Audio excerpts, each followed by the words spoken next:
Hey guys, welcome back to TechMan. Today, let me show you how to play career mode in eFootball 25. Let's explore career mode in eFootball 25 for PS4 and PS5, known here as My League. First, introduce and updates after eFootball 2024. My League offers a single season offline league experience rather than a full managerial career.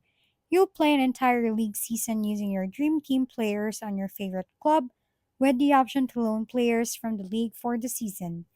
Earn My League points through matches, especially in high stakes derbies, to strengthen your squad.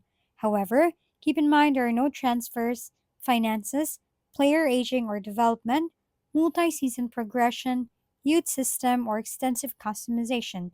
In short, My League delivers a visually polished, Dream Team integrated season of football fun, but it's not yet deep, long term career mode some players may be hoping for. If we've been helpful, kindly give us a thumbs up and don't forget to hit the subscribe and bell button for more contents.